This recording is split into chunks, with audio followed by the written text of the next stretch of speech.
GSTV કેમ્પસમાં કલા સ્મૃતિના હોલમાં સાંસ્કૃતિક કાર્યક્રમમાં મોન્સૂન ફેસ્ટિવલનું આયોજન કરવામાં આવ્યું છે. ફેસ્ટિવલમાં ચોથા દિવસે ગુજરાત સંગીત નાટ્ય અકાદમીના અગાઉની ફાઇનલ સ્પર્ધામાં બેસ્ટ નાટક, બેસ્ટ રાઇટર અને બેસ્ટ ડિરેક્ટર અને બેસ્ટ એક્ટરના એવોર્ડ મેળવી ચૂકેલા નાટ્ય અસ્તોમાં સદગમનનું પ્રસ્તુત કરાયું હતું. આ નાટક થોડા સમય પહેલાં જ આવેલી ફિલ્મ મીઠડા મહેમાનમાં હરિનું પાત્ર ભજવનાર ગુજરાતી, હિન્દી, મરાઠી અને ટેલિવિઝન અને થિયેટર સાથે સંકળાયેલા અભિનેતા અને લેખક મીર નિશિત રાજડાએ લખ્યું છે.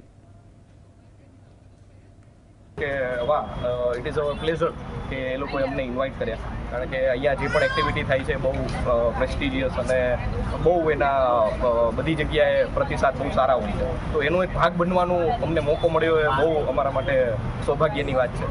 આજે આસુતોમાં સદગમય નામનું નાટક અહીંયા પરફોર્મ કરી રહી હતી. એટલે મારે કલાસ્મૃતિ સાથે એસચ કોઈ મને આઈડિયા નહોતો કે કલાસ્મૃતિ નામની આવી રીતે એક સરસ સંસ્થા છે કે જે પ્રવૃત્તિઓ કરી રહી છે. અને નોટ જસ્ટ મોન્સૂન ફેસ્ટિવલ, મને ખબર પડી કે થ્રુ આઉટ ધ યર વર્ષ દરમિયાન અલગ અલગ પ્રવૃત્તિઓ કરે. અમદાવાદના આંગણે જામનગરથી આવીને પીપલ થિયેટર્સ જે ગ્રુપ છે આવીને આટલું સરસ અમદાવાદની પ્રજાને માણવા મળે છે અને નિઃશુલ્ક ફ્રી, તો એ ગર્વની વાત છે. અને proud of Jamnagar and proud of Kalasmriti કે આવા પ્રોગ્રામો લઈ આવે છે જે ઘર આમને એમને માણવા મળી રહ્યા છે. અને મારું જે આજનું નાટક હતો અસતોમાં સદગમય, જેના લેખક છે મિહિર રાજડા અને એમના દિગ્દર્શક છે જય વિઠલાણી, એનું એક અલગ પ્રકારનું એક સ્પેશિયલ ચાઇલ્ડની સાથેના રિલેશન અને સંબંધોમાં રહેલી વાતનું એક નાટક ભજવ્યું.